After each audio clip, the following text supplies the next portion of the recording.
What's going on, everybody? It is week 3 of the NFL season. Nice Friday night edition of $10 Sports. Let's hit that intro. $10 Sports.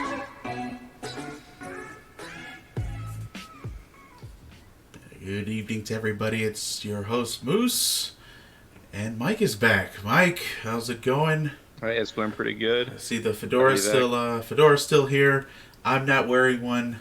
As we'll find out later, your picks were pretty atrocious this week. Yeah, or last week. Bad week. It was a bad week. We'll get into that right in a moment, but we're happy to have you back.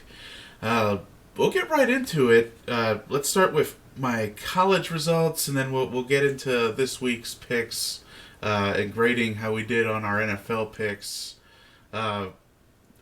My college picks, not a great week. Only hitting UCF, big win over Stanford, and then Virginia pulling it off against Florida State. Not much else going right. BYU upsetting USC unexpectedly. Maryland really disappointing, getting hammered. And then Iowa not covering the spread. Something told me that I should have just picked them straight up to win on the money line. Took the spread. They ended up beating Iowa State by 1. And of course, that's good enough for a big red X. So a big minus 20 for Moose's college picks, making us minus $30 for the year so far on the college picks.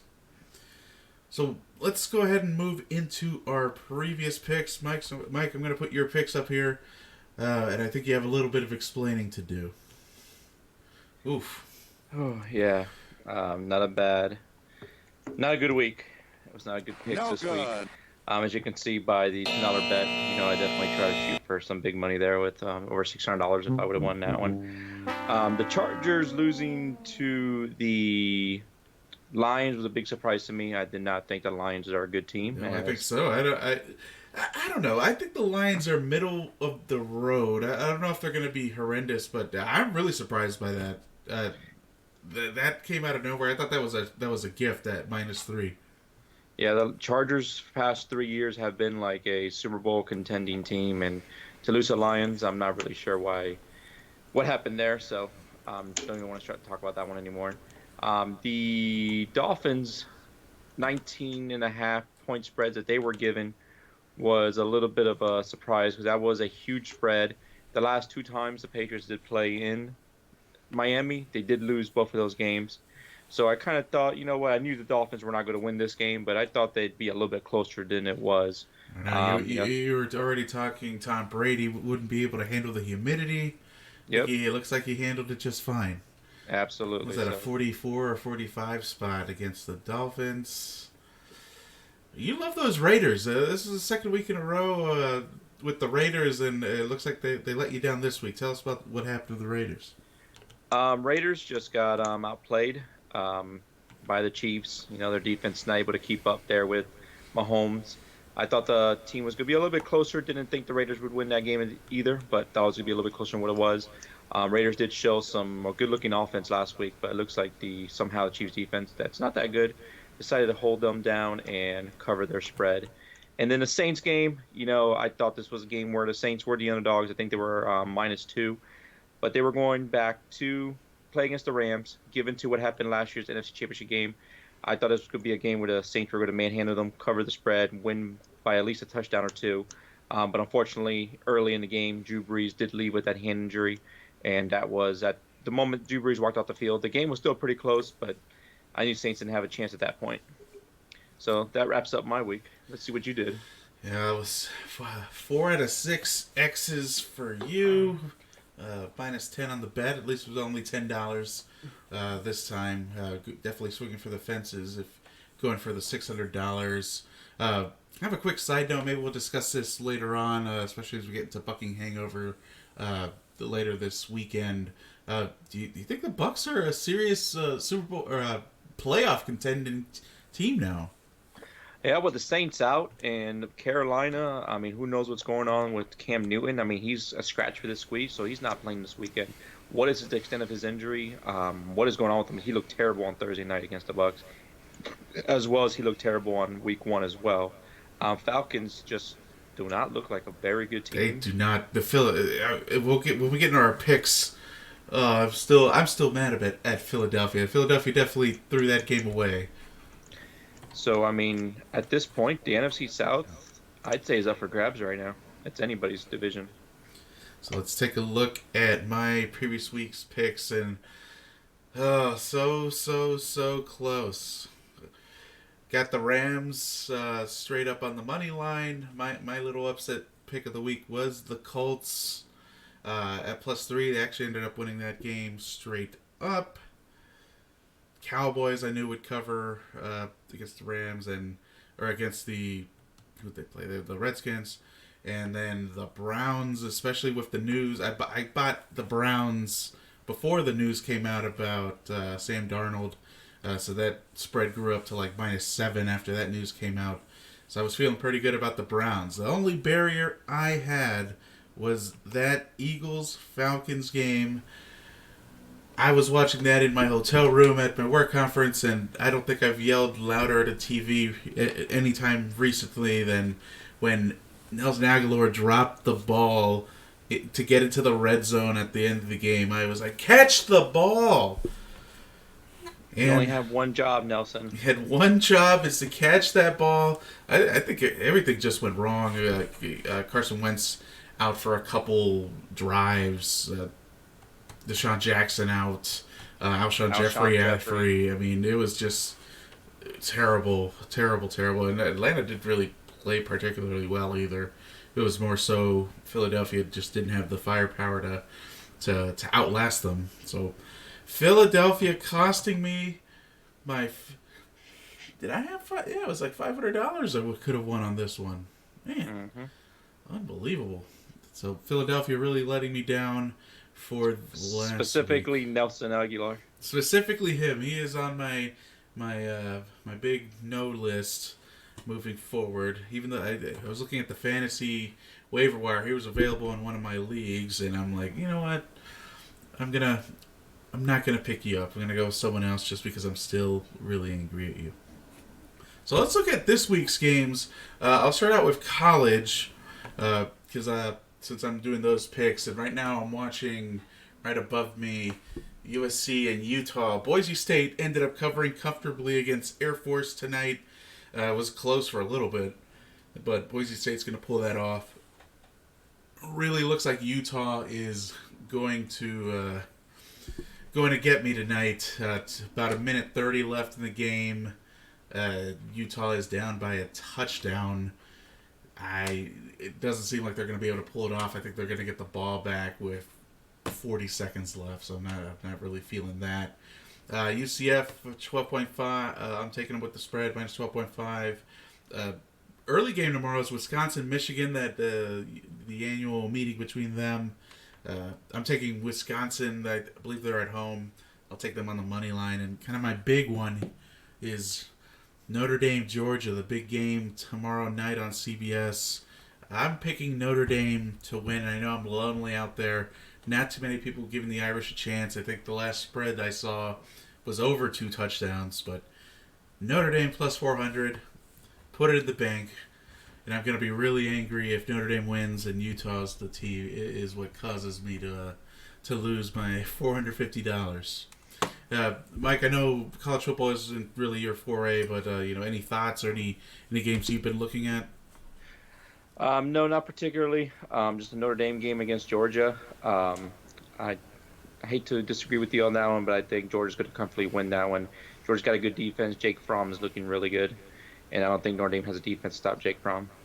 Yeah, I mean, Jake Fromm's first game, I think, was 2 years ago at Notre Dame Stadium, and he's only gotten better since then. So, I mean, my realistic heart, I know Notre Dame's hopefully not going to get embarrassed on national TV. I'm hoping they keep it close, but man, if they pull that off, I don't know. It would be one of the biggest wins in Notre Dame history.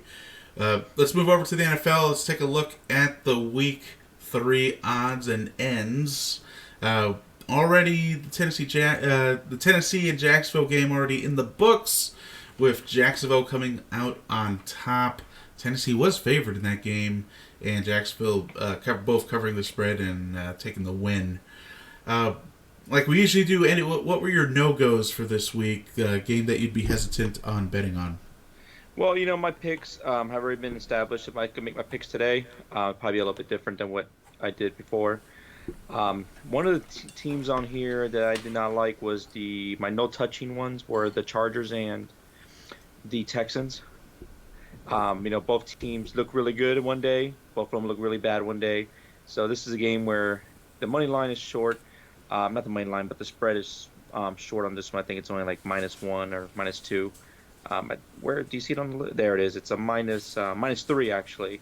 So it's a 3-point spread with the Chargers being favored. But the way the Chargers looked against the Lions, I'd just not going to touch either that game.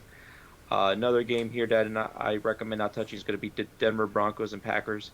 I know naturally you're going to say go for the Packers. The Broncos haven't played that well, but Vic Fangio is the head coach of the Broncos, and he has gotten the best of Aaron Rodgers on many occasions.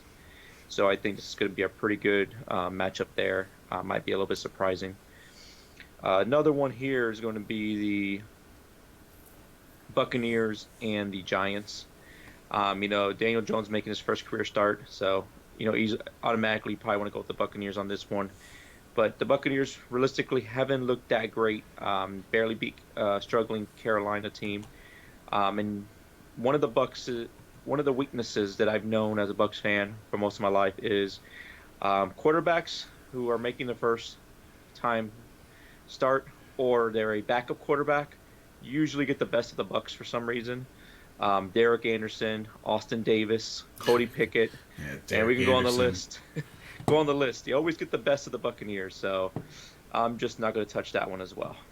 No, definitely some great picks there.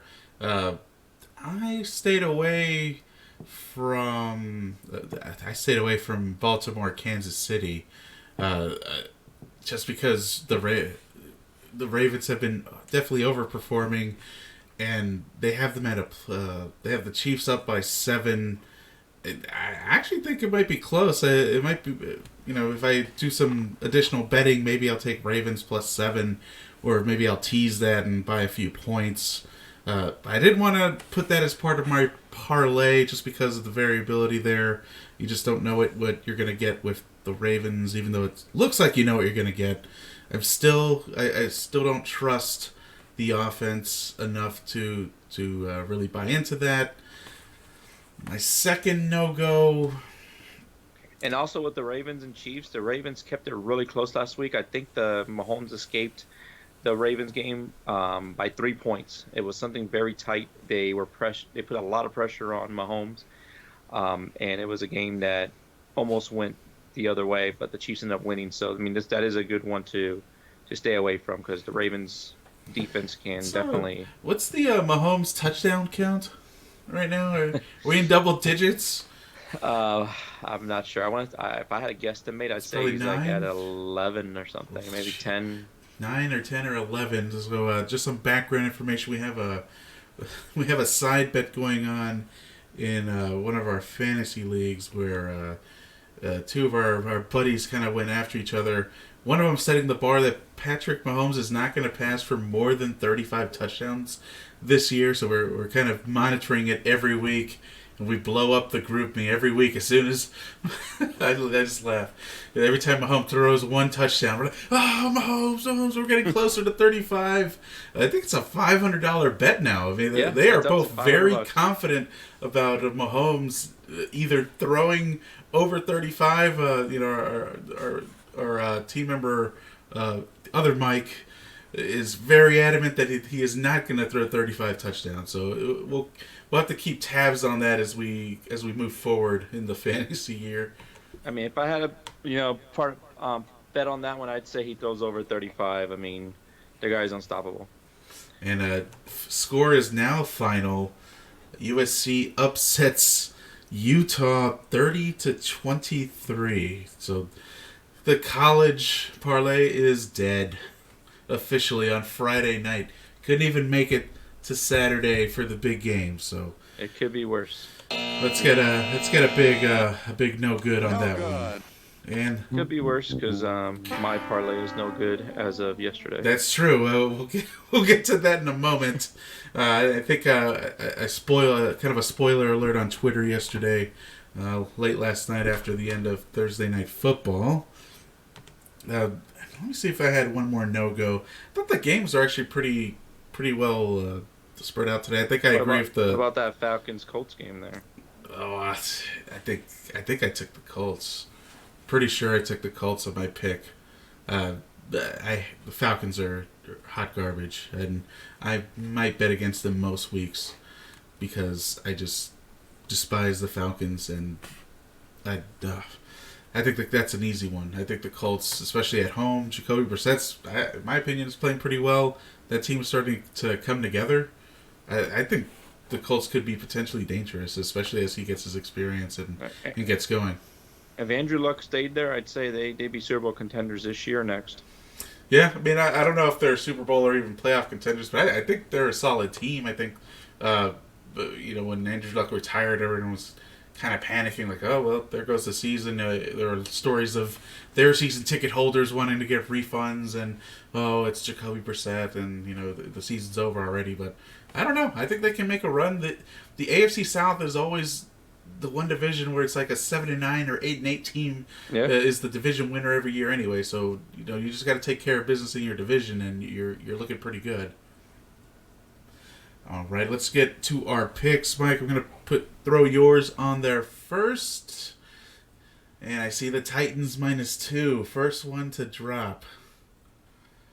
Yeah, I mean the Titans look really good week one against the Browns, beat them by 20 points. They were coming up against Jacksonville Jaguars with an inexperienced quarterback and Gardner Minshew, and he proved me wrong. So he chewed up my parlay. Womp womp. And then I got the Falcons. I think the Falcons got pretty good, some firepower in that offense. Julio Jones, Matt Ryan. I thought they'd be able to handle the Colts. I got the Giants +7, mainly because, like I said earlier, you got Daniel Jones there, and the Buccaneers' weakness, which is backup quarterbacks and first-time starting quarterbacks. Seahawks, they're -4 against the Steelers. Mason Rudolph making his first start. Rams, I got them -3 against the Browns because the Browns just not a team that do not look good to me. Yeah, they just beat the Jets on Monday Night Football, but they beat the Titans team. The Titans took it to them in week one at home. So the Browns are another team that maybe they're just slow off the line and they're going to compete with the Rams. I just don't think so. I don't think they're, after seeing Absolutely the not. first 2 weeks, I don't think they're there. And they didn't really, the Jets on their third string quarterback, defense that did not want to play, they did not handle them as good as they should have. And of course, I got the Raiders +7 against Minnesota. Raiders are kind of like my this year's, I guess I would say, my second favorite team this year behind the Bucks. Why, I don't know. I just have a thing for the Raiders this year, and so to keep rolling with them. What's the status of your Antonio Brown jersey? There is no Antonio Brown jersey. Oh. You went ahead and ordered a Raiders jersey, though. I think you have one on the way, right? No, I didn't get a Raiders jersey. I was debating between Bo Jackson Raiders jersey what it was. or a Deion Sanders Falcons jersey. I was kind of thinking about which one I want to go with. I did have my Houston Oilers Warren Moon jersey came in today, so actually came in yesterday, which I'm excited about that one. Still waiting on my blue and yellow Jared Goff jersey. Should be here any day now. Awesome. Great picks. We'll see how that goes out. What was the final total for you? $479. That'd be nice. Unfortunately, with the Titans going down, that's no longer a possibility. But we'll keep records. We'll keep the record to see how you did. Yeah, and I will. I'm going to go ahead and probably throw another parlay there, which we won't put on here, but I'll probably share it on Twitter. Yeah, make sure you're following Mike at Balls Bros Brews. He'll put his picks on there, and usually especially tomorrow's a big college game. I always hop on the computer and make some fun bets, and so we'll throw some of our bets out there and our ticket stubs. And I love the over-unders, so I might do a few of those as well. Let's look at Moose's Week 3 picks. Got my Eagles jersey on today, even though I'm still mad at them. I have them straight up. I also have the Redskins pulling the upset on Monday Night Football against the Bears. Just not a big Mitchell Trubisky fan, and I'm thinking I think the Redskins have actually looked pretty decent. I think the Cowboys are going to potentially represent the NFC in the Super Bowl this year, and they kept it close. And Dak Prescott's been playing lights out. They have been, and then the Redskins gave the Eagles trouble at the beginning of the year. So I like their odds. Cowboys are pretty much taking away. He's taking away all the Cowboys' leverage in that contract negotiations. They're not going to have a choice to pay him what he wants at this point. Yeah, he might be getting close to that $40 million mark that everyone was rumored to think that he was going to be demanding. Got my Colts up there again at minus 1.5 against the Falcons. I'm liking the 49ers this week. I can't remember the play. My memory's killing me here late tonight. Oh, the Steelers. Yeah, I'm taking the 49ers against the Steelers again with the first start for Mason Rudolph. I'm feeling the 49ers there. Redskins talked about the Cowboys. I think this is my big risk. I'm taking the spread for the Cowboys of minus 22.5 against the Dolphins. We'll see how that works out. Doing some research, I think with spreads over 21, the latest stats were like 3 teams are 3-13 or something like that. So I might be kicking myself for going for the minus 22.5, but let's see what happens. And for me, the $10 parlay of the week, that would yield me about $264. So we'll see what happens. I think that brings us to the end of our show for $10 Sports. Glad to have you back, Mike. Hopefully we'll see you next week. Bucking hangover either Sunday or Monday. Hopefully we'll kind of get our reaction to the Buccaneers-Giants game. I'm anticipating a Buccaneer win for that day. I know we have our issues with our backup quarterbacks or when the Bucs face them, but I'm feeling pretty confident. Buccaneers should take this game, but going up to a record of 2-1, and hopefully leading the NFC South. Yeah, that would be nice, and hopefully the Saints will lose this week, and so will the Falcons, and leave us at sole possession of first place. Yes, early in the year, but it will be the driver's seat with Drew Brees out for 6 weeks. Maybe we can make a run, pile up some wins before things get a little bit tougher for us towards the middle of the season. All right, everybody, thank you so much for your time. It's been Mike and Moose with $10 Sports. We will see you next week. Good night. Make sure you're following us on Twitter at $10 Sports for me, at Balls Brews Bros for Mike, to keep in touch with us and check out our picks that we do during the week. Have a great night. We'll see you out there. 10 $. Sports.